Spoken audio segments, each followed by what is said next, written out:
Hey everybody, and welcome to episode 45 of the Revive Yourself podcast. Here we go. Are you sick and tired of being sick and tired? Have you got a health issue that just won't go away no matter what you try? Then welcome to the Revive Yourself podcast, where we reveal the secrets to long-lasting health by getting to the root cause of problems that no one else is talking about. So you can have more energy, clear skin, healthier hair, a leaner physique, more confidence, and most importantly, do the things you love and live the life you deserve. Here's your host, Ryan Martin. So guys, hope you're well, hope you're having a good week, hope you're enjoying Christmas or have enjoyed Christmas.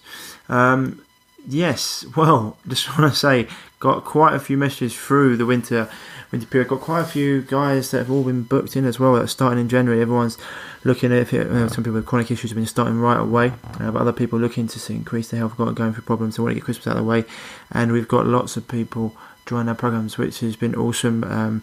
Because I will know it's just to say our programs are not just 12 or 16 weeks long, and that's it. They're actually for the next 16, 20, 30, 40 years of your life, and they give you the keys to freedom. So anyone looking to work on their health issues, then hit me up at www.reviveyourself.co. Send me an email. There's contact information there, and we'll get you rocking and rolling. We're getting some great testimonials out for you guys as well, which is going to be brilliant for you guys to see, because we've had some people we've been dealing with this year. I mean, had lots of clients this year, and a lot of them have all been medical failures, people that haven't been able to deal or get through their health problems for 10, 15, 20 years, been taking all medication, drugs, steroids, a lot, and we've got them off and living life again, happy, smiling, healthy, and full of energy. And you know, chronic fatigue's been a one that's been it's been a big one this year for me, this last year, and I wonder if it will be the same going into 2018 as we move into it. So, interesting times. Anyway, today's interview, guys, is with Dr. William Davis. He's the author of Wheat Belly. He's also the new author of a book called Undoctored, which we'll be getting him back on the show to talk about. But he's a cardiologist. He's from Milwaukee. He's got great videos on YouTube, and he talks all about wheat and how it's the cause of many modern diseases today, and grains. And so it's just not just the gluten, although it goes into why gluten's not great, and we go into everything you can about wheat. And he's just a real nice guy, ready to give you the information, talk about lots of different issues around wheat, why it actually got brought, why it's been such a staple of our diet, and it's just a really fun, good interview, and he's quite a funny guy. He's got a lot of character. So, without further ado, here he is. Here's Dr. William Davis, and I'll see you guys on the other side. Hey guys, and welcome to episode 45 of the Revive Yourself podcast. Today we have a great interview lined up with the author of Wheat Belly, and that's William Davis, MD. And he's coming to us from Milwaukee. Is that correct? That's right, Ryan. Yeah. Yeah. How is it over in Milwaukee today? It's bright and sunny, but cold. Bright, so that's my favourite weather. I'm just going to be honest with you. So everyone loves summer, but to me, a crisp autumn or spring day, you can't beat it. William's actually got, I say William, we can call him Bill, which is lovely. He's actually got a new book out at the moment as well, which I'm actually going to try and schedule a call for him in the new year, and that's called Undoctored, Why Healthcare Has Failed You and How You Can Become Smarter Than Your Doctor. So I really can't wait to get him back on the show for that. But today we're going to be concentrating on his New York Times bestseller, #1 bestseller, and that is Wheat Belly. And you can find the book at wheatbellyblog.com and also wheatbelly.com. And we'll be talking about how wheat affects your gut, as well as how it affects every other part of your body. So, I mean, I'm sure you've answered these questions before, Bill, but it's quite a fascinating thing because lots of people talk about gluten, but not that many people. Well, everyone knows wheat's allergenic, but it doesn't get as much headlines as gluten. So I just want to start with the introduction into your book. Actually, it's an introduction, or it might be. Let's go through. It's actually chapter 1, and it says, "In centuries past, a prominent belly was the domain of the privileged, a mark of wealth and success, a symbol of not having to clean your own stables or plough your own field. In this century, you don't have to plough your own field. Today, obesity has been democratized. Everybody can have a big belly. Your dad called his rudimentary mid-20th century equivalent a beer belly. But what are soccer mums, kids, and half your friends and neighbours who don't drink beer doing with a belly? I called it wheat belly," and you go on from there. So, I mean, that starts the book off great, I think. I mean, wheat belly, how big of a problem has it become? Ryan, it's a huge problem. And it's a problem caused by conventional dietary advice. It's caused by the fiddlings of agribusiness and agricultural scientists. It's worsened by dietitians who don't know any better.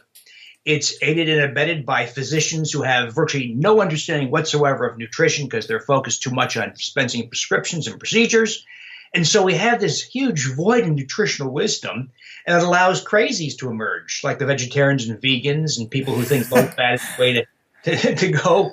And so if you understand some basic issues in nutrition, such as the incredibly destructive effects of modern wheat, you are given a license to recover an extraordinary amount of health and slenderness. Yeah, I mean, that's, as you said, so many good things there in such a short space of time. I mean, it's the other. I think it's the actual introduction to your book. I was gonna put it in later on, but I think I know what. I'm just gonna get to it now because it's another great passage. And it says if you flip, and this is something that I say to a lot of we have podcasts. I mention it quite a lot on the show, and I talk about it in videos and stuff. But it was great because in fact, I turned open first page I read, introduction. And it says, quote, "Flip through your parents' or grandparents' families' albums and you're likely to be struck by how thin everyone looks. The women are probably wore size 4 dresses and the men sported 32-inch waists. Overweight was something measured only by a few pounds. Obesity, rare. Overweight children, almost never. Any 42-inch waists? Not here. 200-pound teenagers? Certainly not." And this is something that I think is just so relevant in today as well. Because, I mean, I always say, look back at your pictures of your grandparents or even like your great-grandparents. I bet they weren't fat. And it's just so true. And this problems, it's an epidemic now, right? Absolutely. There are more obese and overweight people than ever before in the history of man on this planet. Now, of course, there's so much more to the grain issue, grain consumption, than just being obese or overweight. But it's the one thing that everybody can see, right? You can't see that somebody has type 2 diabetes, rheumatoid arthritis, acid reflux, irritable bowel syndrome, or ulcerative colitis. You can't see that just by looking at someone. But you sure can tell when they have this big protuberant abdomen. That's the outward sign of inflammatory visceral fat. And grains are incredibly effective at cultivating inflammatory visceral fat. That's why I call it a wheat belly, which is a little bit of a misnomer. It's really a grain and sugar belly because you can drink lots of soft drinks and eat lots of sugar and get the same kind of effect, though it's worse, by the way, with grains because there's so much more here than just sugars and gluten. But I should mention that, Ryan, this is not about being gluten-free. You know where a lot of gluten-free misinformation comes from? The grain industry, because they play both sides of the equation. They say, oh, you want to be gluten-free? We've got cornstarch, rice flour, and other products made with gluten-free flours. Well, that's the grain industry. So it's so much this boils down to money. So we reject grains, we reject wheat, we reject gluten, yes, but we also reject gluten-free foods made with cornstarch, rice flour, tapioca starch, potato flour, because those are corrupt, horrible foods that are not good solutions to the elimination of grain. So a little bit of logic and thinking is involved here, but it's really pretty simple. Yeah, no, I mean, that's the thing as well, when you said it's not just the wheat, the grain, etc. I mean, you find corn syrup everywhere nowadays as well as everything else. So there's problems. And one of the things that you said in your book as well is there's not an organ or system unaffected by wheat. I mean, that's a big claim. I would say I happen to agree with you. I'm sure there's a lot of people out there that do, but for people who think, oh, that can't be true, what do you mean by that? Like, there's not an organ or system unaffected by wheat? Well, we have this. The science is quite solid, Ryan. We know that the proteins of wheat, some people call it gluten, but a better way to look at it is gliadin, glutenins, wheat germ agglutinin, and numerous other proteins. See, grains are all, by definition, seeds of grasses, seeds of grass plants. People don't think of grains that way. But I know in Wisconsin, where I am, through the summer, I've got to cut my grass. And I have a big pile of clippings. Why can't I save those clippings, provided my dog didn't poop on it? Why can't I save those clippings and toss it on top of a salad with some Italian dressing? Well, if I did, I'd get ill, I'd throw it up, diarrhea, it'd come out undigested. Because humans are incapable of digesting the grasses of the earth, whether it's the blade, the stalk, the husk, the roots, or the seeds of grasses, grains. So that's at the root of why grains are such problematic. They're not even foods, really, but foods for humans, because we are incapable. We don't have the enzymes to break down most of the proteins in grains. And that's why, for instance, the gliadin protein of wheat, the secalin of rye, the hordein of barley, the zein of corn, etc. These proteins are very difficult for humans to digest. If you ate a pork chop or an egg, you would break down the proteins into single amino acids. That's how proteins are meant to be digested. If you eat the gliadin, gliadin protein of wheat, it's broken down to pieces or peptides. But these peptides are very peculiar. They're 4 or 5 amino acids long. And they, among their many, many toxic effects in humans, they cross into the brain. They bind to the opiate receptors of the human brain. In kids with ADHD and autism, it causes behavioral outbursts. In people with schizophrenia, it causes paranoia and hearing voices, auditory hallucinations. In people with bipolar illness, it can trigger the mania or the high phase, the up phase of that condition. In people who have a tendency towards binge eating disorder and bulimia, it causes 24-hour-day food obsessions. And in people like you and me who don't have these conditions, it only causes appetite stimulation. It causes us to take in, on average, 400 to 800 calories more per day. It causes incessant hunger and appetite, this feeling of that you can never get enough. So I've got all the questions lined out, and obviously things happen, and you just jumped ahead about 20 questions, but that's okay, let's go there, you know? Opiate receptors. So I was going to say, this is the thing that you just mentioned there. You've gone, just quickly, when people say about, so you say you can't digest this wheat, people will be saying, well, what about wheatgrass? Just quickly, what about wheatgrass? Can you digest that? Is that okay? Or is that a completely different substance? It's not as toxic as the seed, but the blades of grass are still quite toxic. They have, for instance, the protein wheat germ agglutinin. It sounds like gluten, but it's unrelated. It's a glutenin. It's called a glutenin because when it contacts human blood, it causes blood clots or agglutination.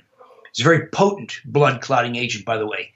So wheat grass causes blood clotting via wheat germ agglutinin. Now, that effect, thankfully, is not real powerful because most of wheat germ agglutinin doesn't get into the bloodstream. Most is just simply toxic in the gastrointestinal tract and adds to such effects as a disrupted bowel flora, which is very important, acid reflux, heartburn, gallstones, inadequate digestion of fats and proteins, and other inflammatory bowel diseases.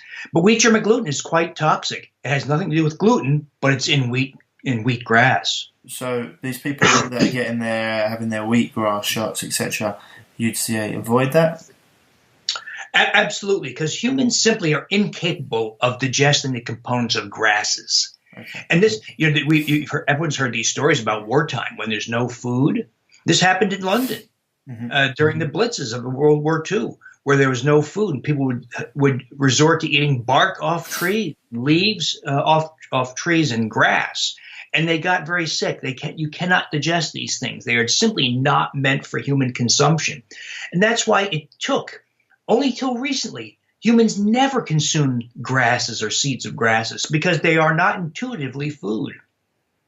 If you were starving, hadn't eaten anything for 2 weeks, and you spied a field of grass, you would say, hallelujah, No. I can eat like a king now. Yeah. If you saw a field of wheat, likewise, you wouldn't say, well, hallelujah, dinner's on the way, because you'd have to go through some. It is a testimony to the cleverness of humans, primitive humans, who managed to turn the seeds of grasses into something that they could consume, not realizing that what they ate to survive another few days or weeks also extract a long-term health price. That health price could be obesity, could be type 2 diabetes, it could be rheumatoid arthritis, it could be polycystic ovarian syndrome, it could be ulcerative colitis, it could be accelerated dementia, it could be autoimmune thyroid disease. There are hundreds of diseases that appeared when humans first turned to the seeds of grasses for sustenance. And it's something I was talking about actually with Dr. Rita Marie yesterday, and it's a simple equation of whenever your genetic weaknesses plus modern lifestyle of eating those foods, it comes up as your chronic illness, and that's where it comes up. And it's great that you just said that to people, because people need to understand that it's not just these eating these things like wheat and grains and seeds and grasses. They're not just linked to one illness. It depends on where your genetic predisposition to stuff is, and that's what can come out. So you talked about opioids, and there's something I want to get into, but I just want to get into it later. I want to build up to that so people just start to understand a little bit more about this week. So big for most people, they go to a dietitian. They're funded by our NHS, or maybe over there you go to see. I know even they can even pay for them over here now. Like, don't even get me started on these dietitians. they're not illicit nutritionists. They've been funded by American pharmaceutically taught. So then you get them in America as well, and they get told, go and eat whole grains because they're healthy, right? Now, where has this come from, and are they healthy? So the argument that whole grains are somehow good for us came from some very basic and flawed logic, Ryan.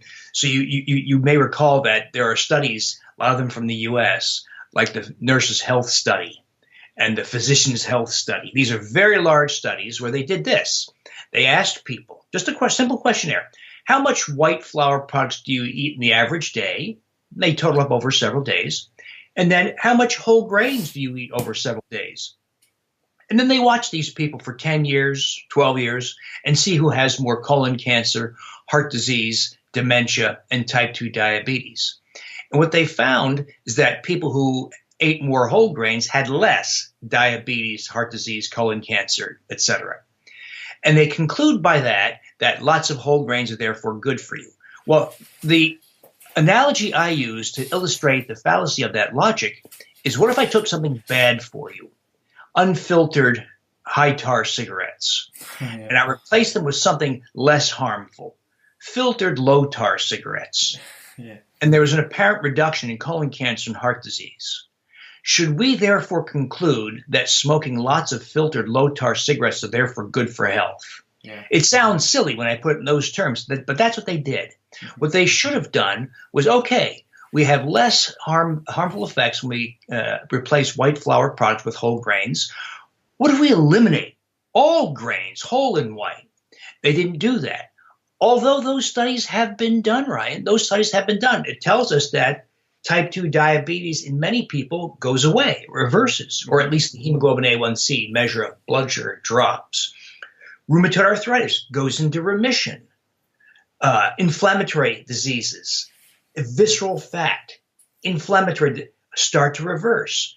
And so, unfortunately, though, those big epidemiological studies like the Physicians' Health Study made all the headlines, those 14 studies, and that has dominated thinking, including dietary policy at places like the U.S. Department of Health and Human Services that crafts the dietary guidelines for Americans and gets, as you know, picked up worldwide. But it is the systemization of extraordinarily bad advice, flawed misinformation advertised as science. It's not science, it's nonsense. A lot of it, by the way, as you know, supported by the grain industry, by the cereal industry, the processed food industry, and those are the companies and industries also that support the dietary community. That's why I call the Academy of Nutrition and Dietetics, that's the certifying agency in the U.S. for the dietitians. I call it the agency that anything goes, because they tell us that Coca-Cola is okay, Pepsi is okay, and candy is okay, everything in moderation. You may have to exercise 90 minutes more per day to accommodate those things because that's where they get their money from. Mm-hmm. And so, unfortunately, we have the systematic delivery of horrible, horrible, health crippling and fattening advice billed as healthy based on bad science and bias. Yeah, I think that came out the other day when the actual American Heart Association, the president went and had a heart attack, which was as much as I had to say, I wish ill health on anyone. I think it was quite ironic. The guy who's been telling us that coconut oil is bad for him because they're lobbied by the big pharma agriculture that fund them up to $1 billion a year, I think. And it's what you're saying. These agriculture and cereal companies that have been pumping money into the industry and getting paid a lot of money to put their advice out. I mean, this is what you just said there as well, was taking low tar cigarettes compared to high tar cigarettes, and saying, "Oh, look, we've got a positive outcome."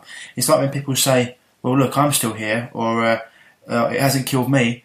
Well, that's not really the best barometer for success, is it? Look, you're still here. You're barely here. You're clinging on. But you're still here. You know, that's not the greatest way to put things. And so one of the things that I'm gonna get on to wheat and what we've done to it and why it's so bad. But I mean, just as you said there, because you touched on it, the companies. I mean, for example, in the UK as much as in America, you know, it's a staple in most people's diets. They get up in the morning and they'll have eggs on toast, or they have a wrap or a sandwich for lunch, and they have a bagel, or they have a pasta for dinner, and it's a meal that's associated with everyday life, you know. Even people have muffins and donuts, and they have cakes, and over here they have scones or scones, you might come over there. Is the reason that it was thrust so much into our life because of these industries, or if not, what was the reason? Well, you know, once that campaign of misinformation came about, a lot of it was purposeful too, as you know, the sugar industry essentially paid off researchers to buy. What sort of year did this happen? Just so because it hasn't always been this way. What sort of time did this happen, Bill? We're talking about the 70s and 80s. Right. A lot of this started in the 60s, picked up in the 70s, but really gained steam, Ryan, in the 1980s. That's when I think light bulbs went off at Big Food when they realized what a pot of gold had been thrown into their laps with the low-fat message, and how so many processed foods, low-fat, low cholesterol, low saturated fat, heart healthy, all that nonsense, got their start in the 1980s when Big Food recognized just what a gift had been given to them. And when I believe Big Food recognized that the new forms of wheat created in laboratories that modified that gliadin protein that yields opiates that drive appetite, I believe Big Food then recognized that something had changed in the wheat plant and made it a much more potent appetite stimulant. Because that's when we saw wheat in 1960 was in pasta and bagels and bread. In the 1980s, and even more so today, wheat is in pasta, bread, and rolls, yes, but also in seasoning mixes and licorice and candy bars and granola bars and pizza sauce and tomato sauce and all frozen. In other words, there's almost no processed food now that doesn't have wheat or some other grain component. Now, some of it's just because it's cheap filler or thickens or has other effects like that, but a lot of it's there to amplify your appetite, to make you spend more. Now, the flip side of that, of course, when you stop eating grains, first of all, your listeners should know, many people go through an opiate withdrawal syndrome. People are skeptical till they feel the nausea, headache, depression, and fatigue that lasts about a week. And it can be very unpleasant for many people, by the way, but you get through it. Just like an alcoholic who likes 2/5 of bourbon a day has to stop and go through a pretty awful process. You have to go through this process, but you come out on the other end feeling spectacular, energized. People look different, Ryan. People send me their pictures and they say, look, this is just within 5 days or 7 days or 10 days. and their faces change, their eyes change, their legs are no longer swollen, their faces are no longer red. It's because even more than weight loss, which does occur, of course, but even more than that, inflammation begins to make a powerful retreat. And you see it even on the face. And people feel it. They say, my joint pain was gone. My fingers and elbows within 5 days. The acid reflux I've had for 20 years was gone within the first week. The funny rash I had on my face that I was given salves, creams, and steroid treatments disappeared within a week. And so it's saying people don't recognize just how far-reaching that question you asked earlier, where how many organs are affected. All organs are affected by it. But you might not recognize that because people don't often think that their glaucoma or cataracts was caused by grain consumption, or their plantar fasciitis with foot pain, or their knee pain, or their abdominal discomfort, or their chronic diarrhea, or their acid reflux, or their esophagitis, or their migraine headaches. They might not recognize these as being largely grain-caused diseases until they stop it. And they realize that they've gotten off 12 medications. They've gotten rid of 7 health conditions. It's a pretty miraculous process. Yeah, I know. Yeah, it's like it's the healing crisis. People go through it with coffee as well. They go through it with wheat and a lot of things. That they're so used to it, and they go through a healing crisis. They feel worse, and a lot of people stop and they go, "Oh, because I'm feeling worse, I'm coming off it." But that's the whole process the body goes through, just to open up the detoxification pathways, reduce that inflammation, and sometimes you can feel a bit worse before you get better. In fact, oftentimes it can be the case. The opioids you've gone on to again. I'm going to have to come on to that, but we're going to go on to that. There's a few things I want to go into that because you've got a great story around that and what happened and how you found out about that. So I want to give that the attention it deserves. Just quickly, for someone, for example, my dad, who was diagnosed with diabetes, he's not anymore. This was like 10 years ago. I sorted him out very quickly, but he was someone who wouldn't listen, thought doctors knew best, and every day he would always have sandwiches, rolls, etc., and it affected his diabetes, but also the fact that he was saying, well, I've always eaten bread,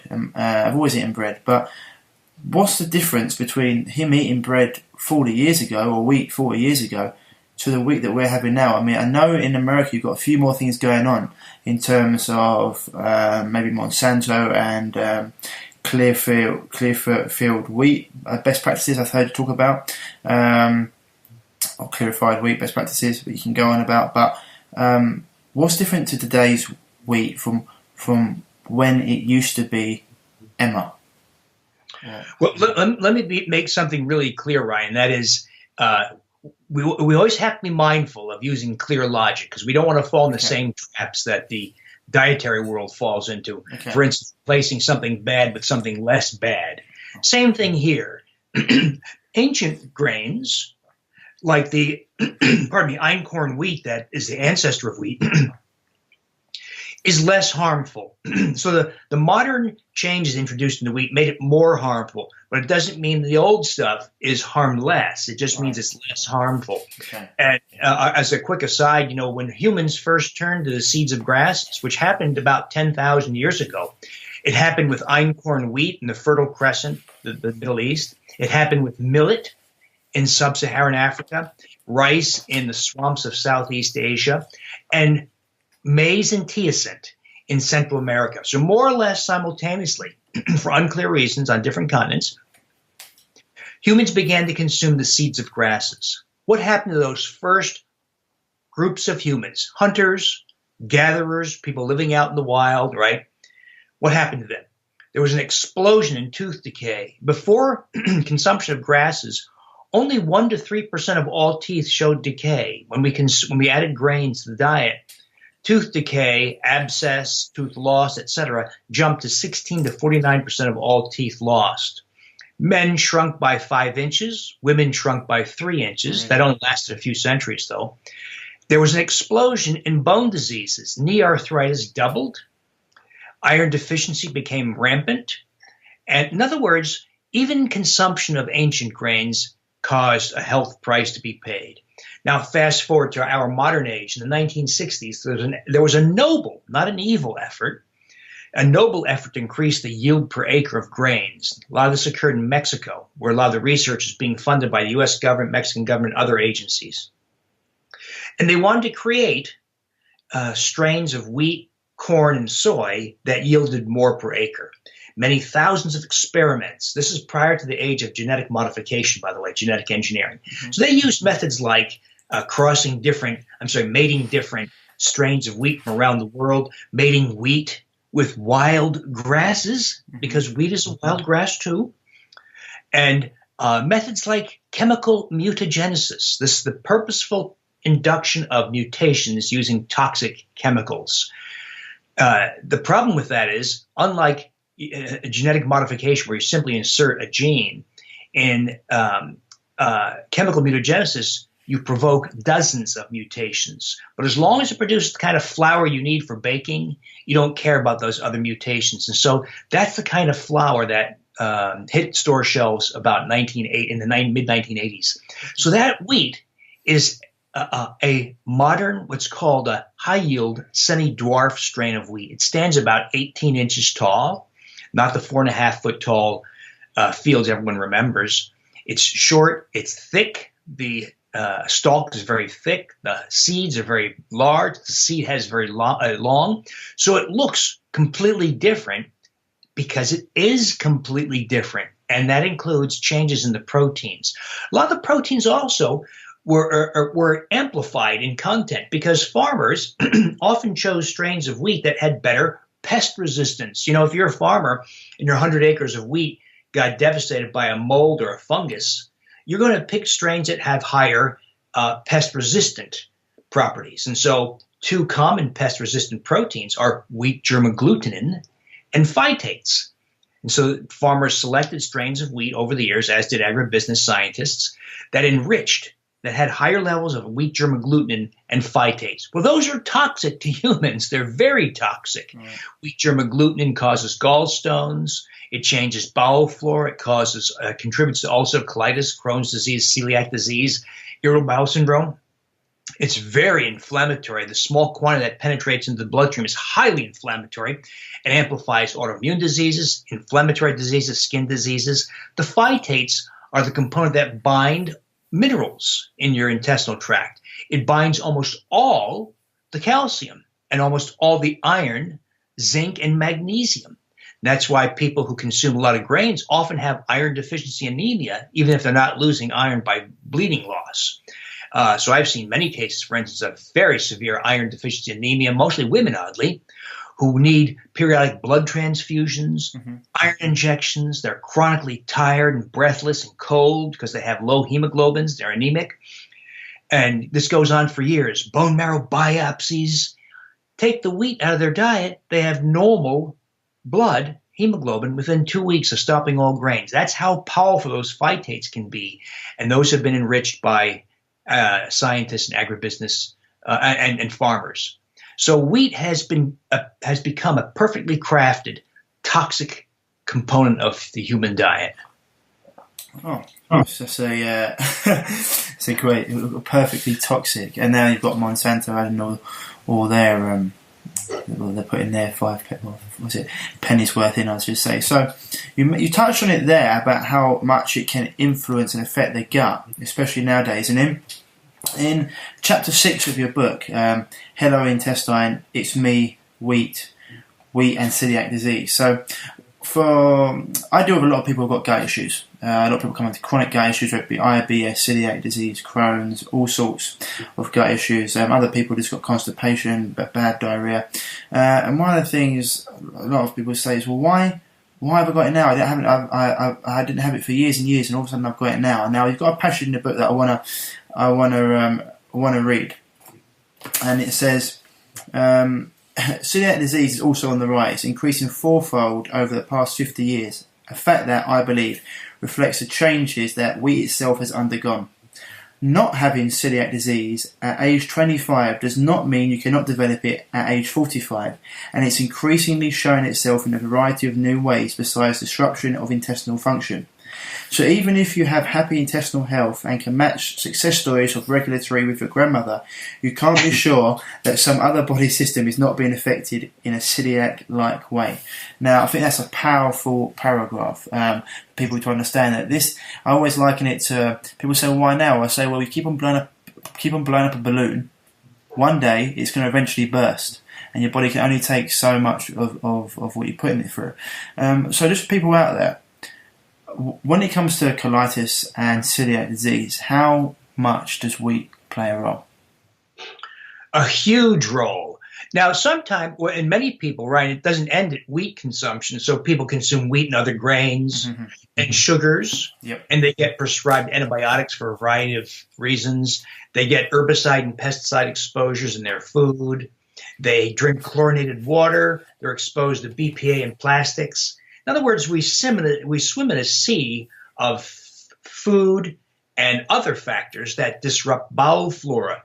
So over time, we change our bowel flora in very unhealthy ways. And one of the things we're seeing a lot of in former grain consumers, as well as people doing other things, is a condition called small intestinal bacterial overgrowth. Yeah, SIBO, yeah. Yes, SIBO. So good for you. That's great. That's great. So, because if you understand that grain consumption and a lot of other common factors in modern life conspire to create SIBO, that is unhealthy changes in bowel flora that then ascend all the way up through the 20-some feet of your small intestine and into your duodenum and stomach, and it's responsible for an astounding amount of health problems. Well, one of the starting points is to remove the factors that cultivate that situation in the first place, grains and sugars, as well as such things as chlorinated water. Oh, Bill, I just lost you there. Can you hear me? Oh, I've just got you back. 1 second, Bill. Can you hear me? Yep, I can hear you. Yeah, I lost you at chlorinated water. Okay. So it all starts with removing those factors that caused the SIBO or the dysbiosis, but then you have to, for full recovery, as you likely know, for full recovery, reversal of SIBO, then you've got to take additional steps. But the point is here that a lot of it starts with consumption of grains, particularly the unrestricted ad lib consumption that our governments tell us. Bill, I've just lost you again. I think I'm going to have to give you. Just going to have to call off. Bill, I'm just going to have to 1 second. Let's see if we can get it. This is the great thing about live recording. I don't think the government likes us talking about what we're talking about, Bill. That's what's going on. We'll give it one more go. If it happens again, I'll just ring off and then I'll just get you back on this connection. But yeah, so you're just saying. So you said you have to take more rather than just taking gut health, you have to actually make bigger improvements. Yeah, so you get the ball rolling in reversing this by eliminating the factors that caused disruption in bowel flora, grain consumption, sugar consumption, try to minimize your need for antibiotics, try to eat organic foods that don't have pesticide and herbicide residues, filter your water, etc. But there are additional steps you have to take to cultivate healthy bowel flora. And this is all discussed not in the original Wheat Belly book. That's just the original Wheat Belly book lays the foundation for why we point our fingers at modern wheat. I did that, Ryan, because wheat is the most dominant grain in the diet. It's also the most destructive by a long stretch. But it doesn't mean other grains that are less bad are good, right? But I start with that. But then over the years, I've expanded the program, and the current version of the program that some call Wheat Belly Total Health, and now this new book that we're going to try to sidestep today, the Undoctored message. We talk about how to take these additional steps, because my goal here is not to ruin the grain industry. It's not to make people at Kellogg's angry at me. It's to help people understand that it's very, very simple to regain magnificent health, lose the weight you want to lose, but it means doing almost everything contrary to the advice of your doctor, dietitian, and government. Yeah, it's something that Chris has talked about the other day on the Joe Rogan show, and I thought it was very, very prominent when he said, if you want to be healthy today and be lean, you've literally you've got to be on your game 24/7, because these foods have all got E numbers that make you, once you pop, you can't stop. They change your brain function, they affect your gut. So if you want to be healthy, happy, and lean, and not just look good and feel terrible, but actually look good and feel good, you've got to understand where you're coming from. You've just got to live a life, that's just not modern lifestyle. As in, stand away from all these things that are on the shelf that are screaming out of you in their big luminous packages, and just eat real food. That's a great place to start. And as you were mentioning there, colitis, celiac, it comes from, it's not just wheat, it's a lot of grains damage the gut, and as we know, 75-80% of the immune system is in the gut. The gut's extremely important when it comes to health, extremely important. And then you've got the gut-brain axis that we go into. So another little quote I want to read from you from chapter 4, because I love these, it's brilliant, and it really does explain a lot. So chapter 4, hey man, want to buy some endorphins, the addictive properties of wheat. So it starts off, addiction, withdrawal, delusions, hallucinations. I'm not describing mental illness or a scene from One Flew Over the Cuckoo's Nest. I'm talking about this food you invite into your kitchen, share with friends, and dunk in your coffee. Now, if you could just discuss, you mentioned it a few times, why wheat is unique among foods for its curious effect on the brain and effects shared with opiate drugs, because I think this is really crucial for people to understand. Interesting, Ryan, the entire enlightening conversation about the harmful effects of wheat began with observations in people with mental illness. It came from very crude observations during World War II. When bread fell in short supply, for instance, in France, doctors noticed that hospitalizations for schizophrenics dropped off dramatically. That data was published. There was research in primitive cultures, like those in New Guinea, in the 1960s, that showed when, before contact with Western man, there was almost no schizophrenia. Schizophrenia is pretty obvious if you've ever seen a homeless person standing outside in the square or street, yelling and talking and gesticulating to nobody, to somebody imaginary. So it's pretty obvious when people tend to have lots of forms of schizophrenia. It was noticed that primitive cultures have almost no schizophrenia until they started eating the food that was traded from Western sources. And there was a huge surge in schizophrenia, paranoid schizophrenia. These data were published. And then there were 2 studies, first in Philadelphia, and then another study to corroborate in Sheffield, UK, that took hospitalized schizophrenics and deprived them of all wheat, and they observed a dramatic improvement, not cure, but a dramatic reduction in hallucinations, paranoid behavior, and social disengagement. When they added wheat back, these are over 4-week periods, they deteriorated over 4 weeks. When the wheat was taken out, they got better. This prompted a lot more research to show that that gliadin protein was talked about that causes the opioid effects, that amplifies appetite. But that's the same protein and the peptides that derive from it. The same thing that exerts many of the mind effects, the psychiatric, emotional effects, the overeating, addictive food behaviors, the behavioral outbursts in kids with ADHD and autism, depression in people prone to depression, suicidal thoughts in people prone to depression. In other words, the gliadin-derived opioid peptides, Ryan, have a wide array of human effects, though the effect depends on the individual susceptibility of the person. It could be depression, it could be suicide, it could be paranoia, it could be addictive eating behavior.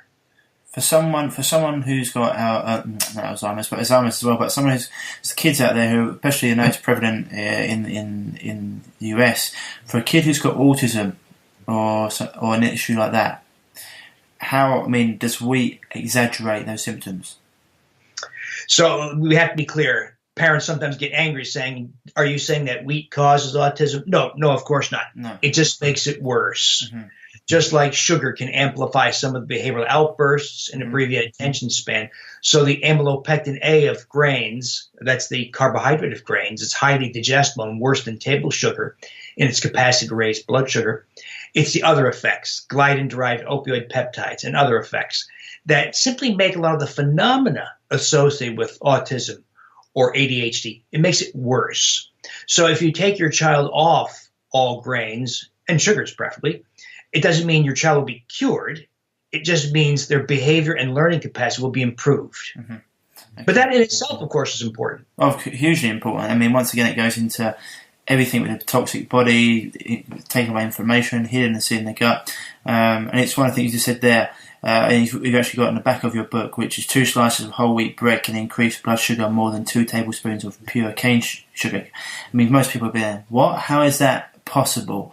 And it's something that you've mentioned before, how it affects diabetes. It can affect, obviously, the pancreas, and this is the problem with people having these foods all the time. One of the things you put in your talk you got out there, I think it's bananas don't grow on trees, lemons don't come off cliffs. I think it is Scientology is not about science, and humans don't need grains. I think that's such a brilliantly put little dialogue there. And for people going through all these issues, I mean, it's going to be something that people don't understand how. I mean, when it's something that's such a staple of their day, it's going to be quite hard for them. So I just want to touch on certain things just so they understand how it can impact them. So we've talked there about the opioids, the effect it has on the brain. It can exaggerate all different conditions that you've got, the effect it has on the gut.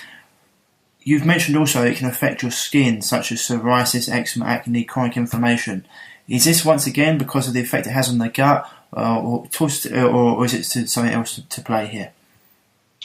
Well, there are literally hundreds of different skin conditions. Even if we just focus on skin conditions, there are many, many different ways that grains create skin conditions. Some of it's simply inflammatory.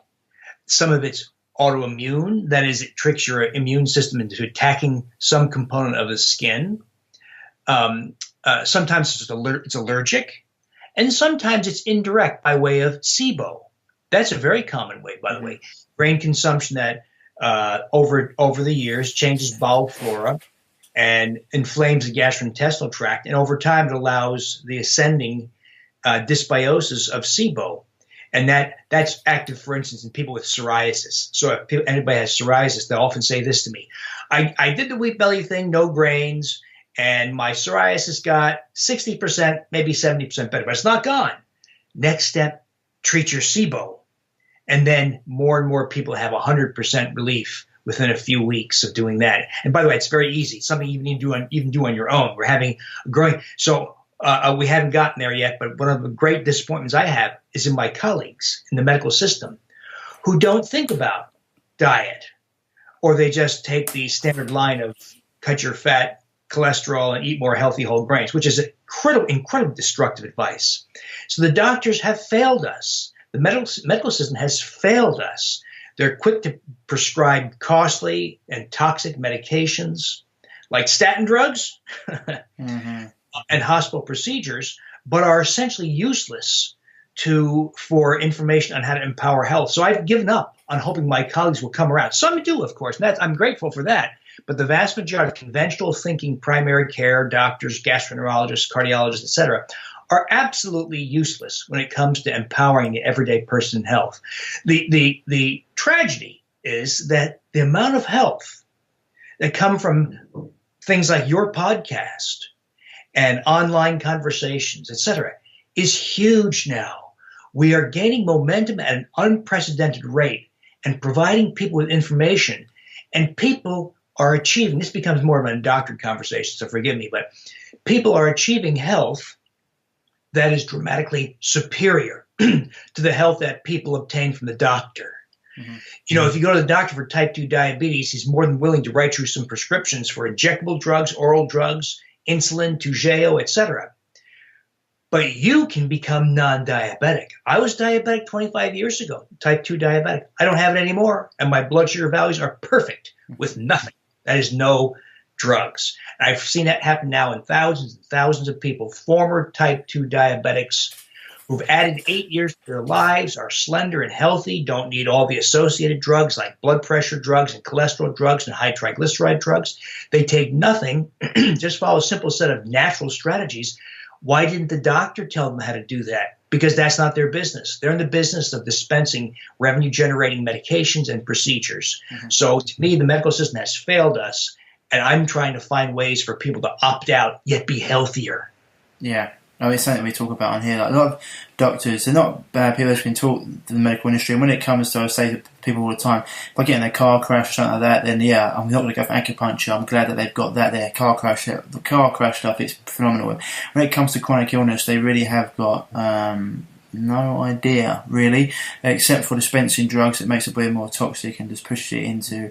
I mean, that's what we always say. They try to kill the disease rather than we understand we need to regenerate health. We don't treat the disease, we treat the person, get them healthy, and then once you get the person healthy, the disease just can't live in the presence of health. The two are just not compatible. They're like oil and water. They just don't go together. So once you get someone healthy, disease just goes away. And it's something that we talk about. And you mentioned there, just for someone, two things quickly. I want to have 2 points. We're going to go on a little bit, but for someone who's got SIBO, I like your concentration, brilliant. For someone who's got SIBO, what are the simple steps they can take to correct that? And the second question would be for people in the morning who say, "Well, I don't have bread anymore. I have porridge." Is that okay? No, porridge is just a grain-based cereal. That's pretty horrible. Yeah. All people have to do to find out, in the U.S., we can go to the local pharmacy or big store and buy a finger stick glucose device for like $20. It's very inexpensive. You can even get them for free from your doctor. Mm-hmm. And you can check a blood sugar at its peak, which is about 30 to 60 minutes after you begin consuming that porridge. And you will see blood sugars that will terrify you. You will see blood sugars. So if they start, let's say, 6 millimolar, it goes to 12 or 14, sky high. In other words, every bowl of porridge pushes you closer to type 2 diabetes, insulin resistance, which in turn yields inflammatory visceral fat, takes you a step closer to dementia, heart disease, cancer, hypertension, cataracts, the deterioration of joints. These are the phenomena of glycation, by the way, glucose modification of proteins that is irreversible. It's part of its accelerated aging. And this is what that bowl of porridge does. So even though we're told that it's good for us, that's nonsense. Just as a low-tar filtered cigarette is not your path to health.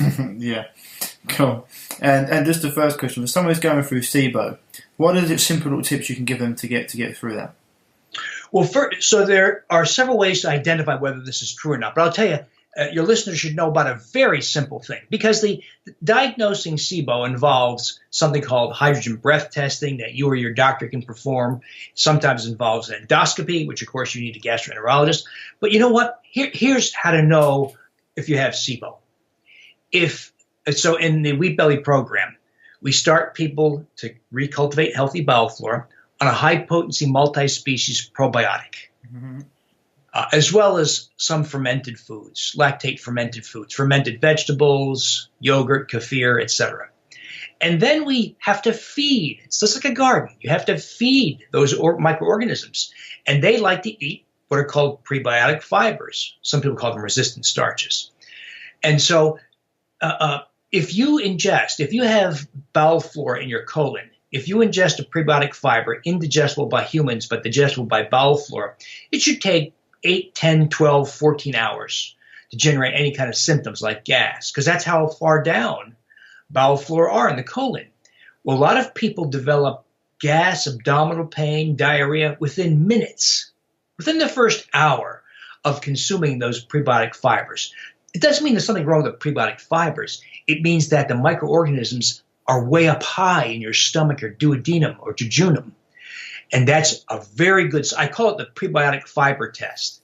And that is almost guaranteed to represent SIBO.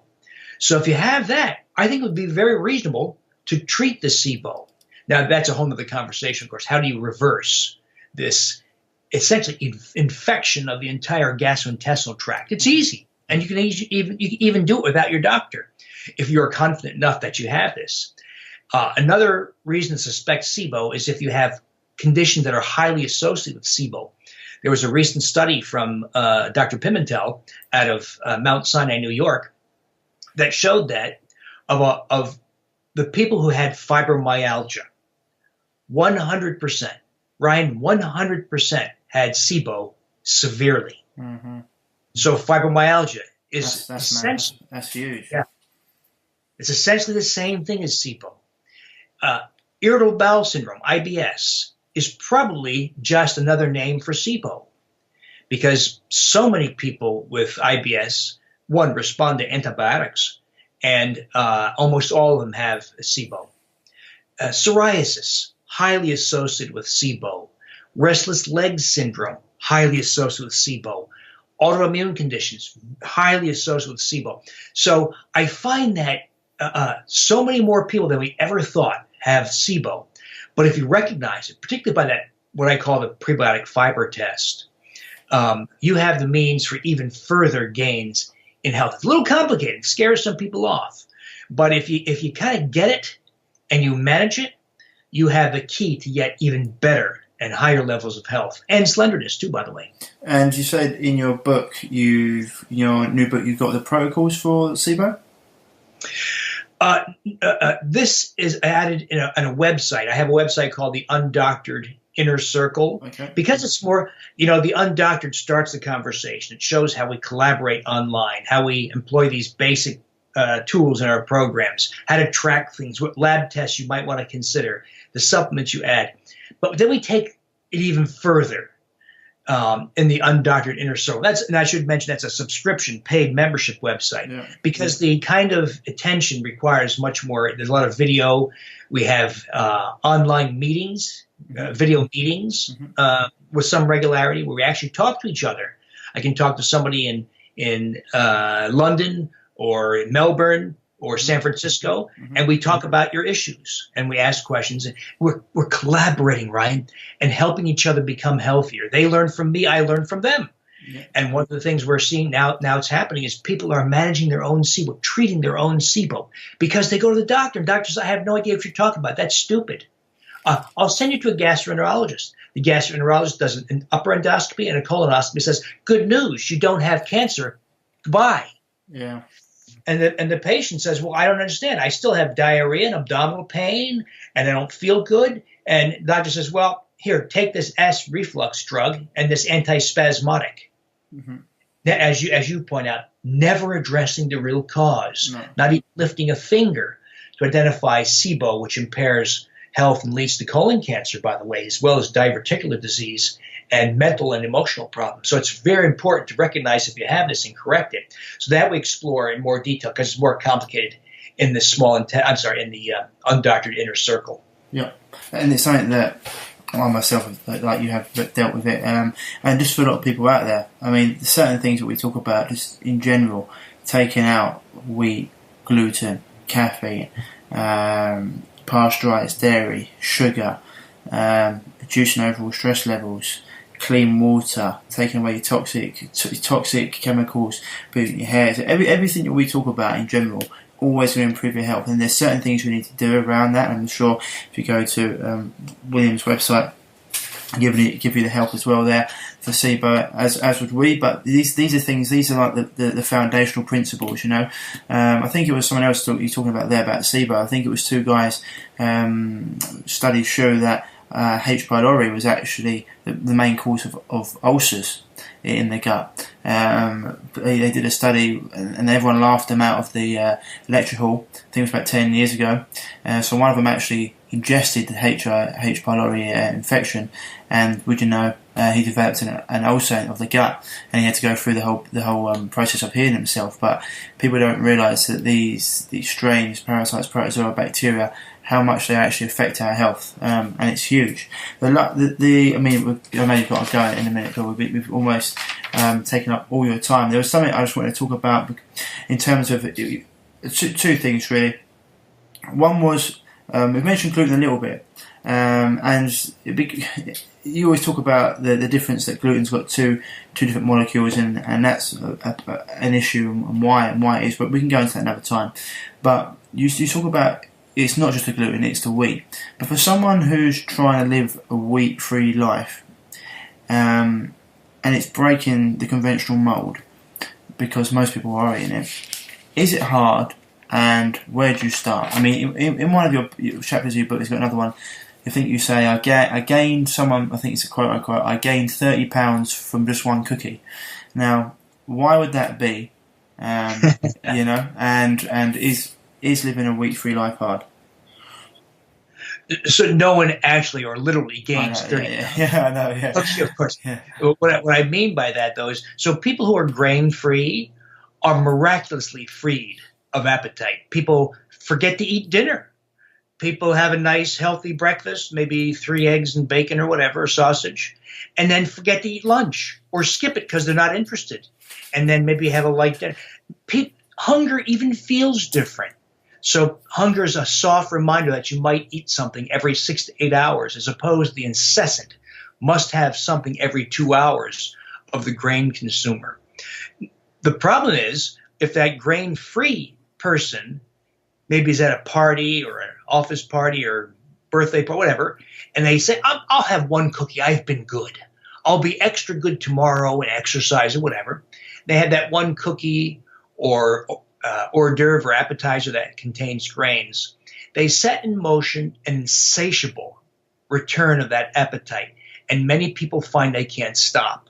And so I've seen people do wonderfully well. They reverse their arthritis, their skin rashes, they're off their medication, they lose 45 pounds, and then 6 months later they say, what the heck, one cookie can't hurt. They come back 30 pounds heavier in a month, and they can't turn off the appetite. You have to go through the whole process again. Mm-hmm. So I remind people just how powerful this effect can be for many people. It's not hard, but as we talked about earlier, wheat and grains are in virtually every processed food. So it means rejecting about 59,000 of the 60,000 common products in most modern supermarkets. Yeah. So it means you're going to hang out in the produce aisle, in the butcher area, and maybe in the dairy if you include some dairy. In other words, you don't need those internal aisles. At least that's how the supermarkets are in the U.S. The internal aisles are very similar. Okay. Yeah. Frozen foods. The outside aisle, the outside aisles have got all the fruits and vegetables on. And the meats. Real foods, right? Yeah. So green peppers and beef and pork and fish and apples have been least mucked up by modern agribusiness and don't have, of course, grain components nor added sugars. So we go back to real single ingredient foods. Now, that's not to say, Ryan, as you know, that you'll never have pizza again. You know, pizza is so popular here. Or apple pie or pumpkin pie or gravy or sauces or rolls or scones or cookies. You can have all those things, but we're going to recreate them without grains and without added sugars. And just, you know, we just had our Thanksgiving here last week, and we had wonderful turkey with gravy, biscuits, pumpkin pie, chocolates. I mean, we had all kinds of great things with no one deprived. And by the way, no angry outbursts, no sleepiness, no weight gain, no health problems, because we coast through these holidays and other events feeling great, not worrying about weight gain, because the one thing we don't do is restrict calories. I discourage people from ever minding their calories, because calories do not matter once you do this lifestyle. If you did count calories, you would see that compared to your grain-consuming days, your calorie intake has dropped 400 to 800 calories on average per person per day, even though you'll never hear from any of us to cut your calories. It just happens naturally. Yeah. It's one of those things people have, like they go out and have a beer, the next day they're craving some high sugar foods, etc. Right. And as you say, like, at the end of the day, you're going to live, and if you go out and do something, you can do things around that. Like we can get, like if you work with myself or work with William, I'm sure, give you certain little protocols you can go out and you certain things you can do before and after to make sure that those the reaction to those foods isn't going to be as bad as it would otherwise. But I mean, when you think about a Thanksgiving meal or a Christmas meal, it's really, I mean, if you're going to buy it the way that Mother Nature intended, it's just real food cooked with real fats, you know. And if you want a dessert, you can make them without cane sugar and without pastries and you can do it all with sweet potato, or you can do it with different flour. I mean, you can do it with like almond meal, for example. There's lots of different ways to go about it, and I'm sure you can even look on wheatbelly.com for some recipes, I'm sure. But as you said, gravy, turkey, potatoes, example, vegetables. It's actually a really healthy meal if you just if you eat it properly, rather than if you have to go out to the supermarket and you buy the gravies, for example, which have got probably MSG in them, etc., etc. So, 100% agree with you there, Bill. It's been absolutely fascinating talking to you. Anything else you'd like to add for the people out there? Yeah, some people know these things intuitively. They've come to the similar conclusions and just needed to hear it articulated out loud. But there's still lots of people who say, well, I don't understand. My doctor told me the exact opposite, and I trust my doctor. Or the National Health Service told me otherwise, or the USDA told me otherwise, or whatever. Give it a try yourself. See what happens. More often than not, you'll not only be pleasantly surprised, you'll be shocked at what happens to the way you feel and the way you look. And joining the conversations, it helps, and it's a lot of fun to see what other people are doing around the world when they engage in these kinds of lifestyles. For instance, on the Wheat Belly Facebook page, you'll see these stories flying by at breakneck pace. All the people who look different, and look, by the way, Ryan, often 10 to 20 years younger from the reversal of inflammation. 100%, and that's the thing. I always say, but people these days, if it's got a scientific study, they don't take it seriously. And it's like, well, how do you feel? Well, I feel terrible. So why are you eating that food then? Well, because my doctor said it's okay. Yeah, but how do you feel? I feel terrible. Well, when's your brain kick in and you start to listen to your body? And that's the part. It's like just realise that there's everything's got an agenda behind it, but nothing's going to tell you, or nothing's going to give you the kick up the bum, or really like then actually seeing how you feel and how you look in the mirror. Nothing's going to give you a better result than that, or the way to actually tell something's working for you than that. That's the best way you can tell. So, William, Bill, it's been absolutely fantastic talking to you, and I would definitely be in touch. If you're just holding the line there 1 second while I'll just end out the show. Guys, that's it for episode 45. Hope you've enjoyed it. Any questions you've got, send them over to me, or have a look at www.wheatbelly.com, and I'll also put the address to contact Bill on the site. So for another week, see you later, guys, and as always, stay happy, stay healthy. I'll speak to you soon. So guys, that was episode 45 with Dr. William Davis, all about wheat. I'm sure you got as much out of that as I did interviewing him. It was fascinating. I've always known the problems of wheat and did quite a lot of research on it, but it's great to get the information out there for you guys to really understand the problems with it, why it's different today, why it's still, even if you're having organic, why it's still not great for you, still going to cause issues, how it's affecting weight gain, inflammation, how it's affecting the gut, the brain, and everything else in between, autoimmune conditions, skin conditions, gut issues, etc. So it's really good to get him on the show and talk about that. As always, guys, got a great. Well, in fact, I tell you what, I'm probably this next interview we've got coming up for you next week with Jason Christoph is a phenomenal episode, and we dig deep into not just health, but we go into all the different avenues. We go right down the rabbit hole. So that's coming up next week, and it's going to be a great way to start off the year. Set you up for the year. I know if this will be coming out early Jan, I think. And so, as always, I say Merry Christmas. Last episode. It might be Christmas this week. If it is, Merry Christmas. If it's Happy New Year, then Happy New Year. Have a great 2018. As you can probably guess, some of these episodes are recorded a little bit before, just because we want to get the guests on and make sure everything's rocking and rolling for you. But any questions you've got for Dr. William Davis, hit me up with them, or any questions any of you guys have got around your health, and anyone who wants to start working on their health has got a chronic issue, and you want to get down to it straight away, then you can contact me at www.reviveyourself.co, and you click on the contact and you can fill in the form there, and we can have a call and see how we can help you. The calls are always free just to assess what's going on, and then we can build out what we think would be best for you. And also we've got our free 4-day mini course there at reviveyourself.co as well. And also you can find us on Facebook and on Instagram. Instagram's revive_yourself, and Facebook's Facebook.com/Revive Natural Health. And also I've got my own personal page that you can find me on as well, because lots of content goes out there. But that's it for this week, guys. I've really enjoyed this one. I hope you did too. As always, stay happy, stay healthy, and I'll see you on the next episode. Bye-bye. If you're struggling with gut issues, such as gas, bloating, constipation, diarrhea, indigestion, heartburn, and want to finally be able to eat the foods you love without the crippling after effects, then don't forget to head over to reviveyourself.co and pick up your free copy of The Healing Health Paradigm today.